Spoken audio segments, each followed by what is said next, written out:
Bienvenidos hermanos al encuentro con la palabra.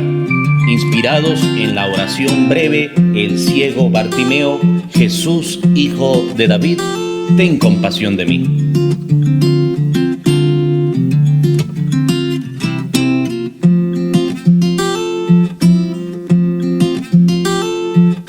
Y con ustedes el Padre Marcos Linares.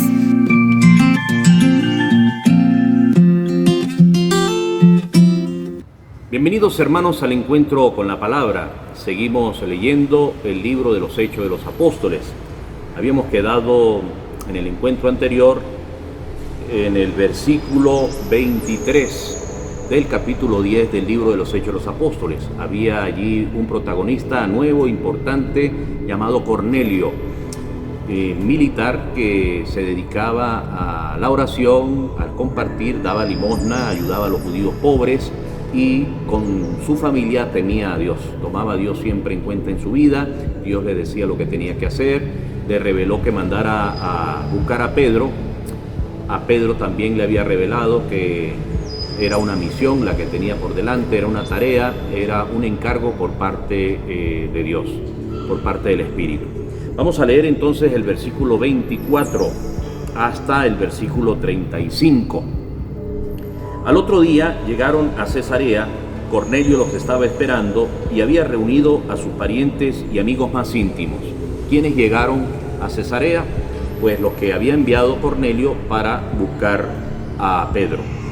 Cuando Pedro estaba por entrar, Cornelio le salió al encuentro, se arrodilló y se inclinó ante él. Pedro lo levantó diciendo: levántate, también yo soy un ser humano. Qué bonito la humildad de San Pedro. Nosotros estamos llamados a ser humildes. Ante Dios todos somos iguales, ya lo vamos a ver, no hay diferencias. Y Cornelio, sabiendo que era un enviado de Dios, porque ya lo había visto en una revelación que Dios le había mostrado, pues se arrodilló ante Pedro. Y Pedro, con aquella humildad, pues le dice: levántate, yo soy solamente un ser humano igual que tú.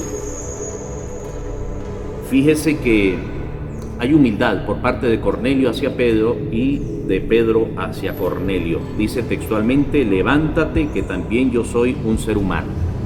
Versículo 27. Entró conversando con él y al ver a todas aquellas personas reunidas, les dijo: ustedes saben que no está permitido a un judío juntarse con ningún extranjero ni entrar en su casa.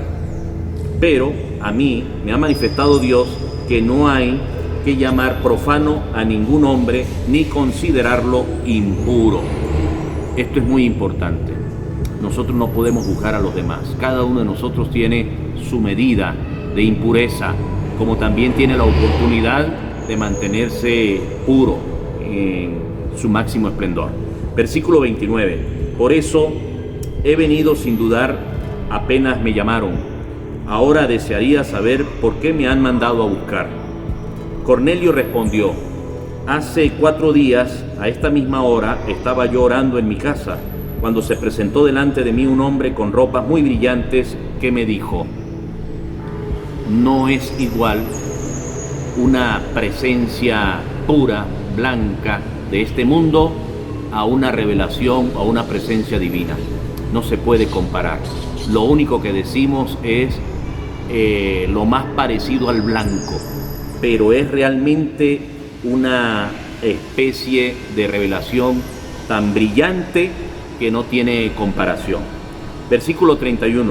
Cornelio, tu oración ha sido escuchada y tus limosnas han sido recordadas ante Dios. Está diciendo a Pedro lo que había pasado con respecto a esa revelación, que le había dicho que sus oraciones, que su caridad, su limosna y su conducta de temer a Dios había llegado allá arriba a su presencia. Versículo 32. Entonces le dijo: envía mensajeros a Jope y haz buscar a Simón, llamado Pedro, que se hospeda en casa del curtidor Simón junto al mar.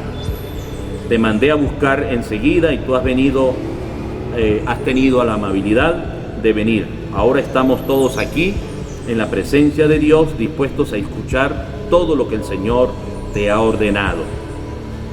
Entonces Pedro tomó la palabra y dijo: Verdaderamente reconozco que Dios no hace diferencias entre las personas. En toda nación mira con benevolencia al que teme a Dios y practica la justicia. Hermanos, es palabra de Dios. Te alabamos, Señor. Entonces fíjense cómo Cornelio le echa el cuento a Pedro de todo lo que había vivido, de todo lo que había pasado. Y sin embargo, vemos cómo Cornelio en el versículo 33, casi al final, dice: ahora estamos todos aquí en la presencia de Dios. Es muy importante vivir en la presencia de Dios. Esto significa estar dispuesto siempre a escuchar lo que tiene que decirnos. ¿Y cuál es el medio importante que tiene usted allá en su casa, que tiene usted allí en el sitio de trabajo, que tiene allí en la iglesia, que tenemos todos? La palabra de Dios a nuestro alcance. Este es el medio para estar en presencia de Dios, dispuestos a escuchar, a leer lo que está allí. Y Cornelio le dice a Pedro: así que todo lo que el Señor te ha ordenado que nos diga, estamos dispuestos a escucharlo. Qué bonito es escuchar a los mensajeros de Dios. Qué bonito es escuchar los mensajes de Dios. Qué bonito es escuchar la palabra. Entonces Pedro, inmediatamente con aquellas palabras de Cornelio, dice: no me queda duda, ya no tengo la duda, ya no tengo por qué preocuparme en hacer diferencias entre las personas. Dios no las hace, por lo tanto yo tampoco debo hacerlas. Recuerden que en una oportunidad Jesús dijo: aquel que se enoje con su hermano, aquel que insulte a su hermano, aquel que desprecia a su hermano, es merecedor de una condena, incluso de muerte. Lo dice Jesucristo. No es solamente el ojo por ojo y diente por diente. No es solamente el matar al otro. Este me mató, por lo tanto yo me voy a vengar. La venganza, el devolver mal por mal, eso no es del cristiano. Todo lo contrario. No se trata, incluso el pecado no es matarlo, sino hasta ofenderlo, insultarlo y despreciarlo. Versículo 35 termina, como hemos dicho: en toda nación, dice Pedro, Dios mira con benevolencia al que le teme y practica la justicia. Que Dios nos mire acá en el mundo, que Dios nos mire a cada uno en su nación, que Dios nos mire a cada uno en su familia, y podamos entonces seguir temiendo a Dios y practicando su justicia. Hermanos, Dios los bendiga. Hermanos, y los invito a hacer clic donde dice suscribirse al canal de YouTube para que les lleguen las notificaciones cada vez que leamos y meditemos la palabra.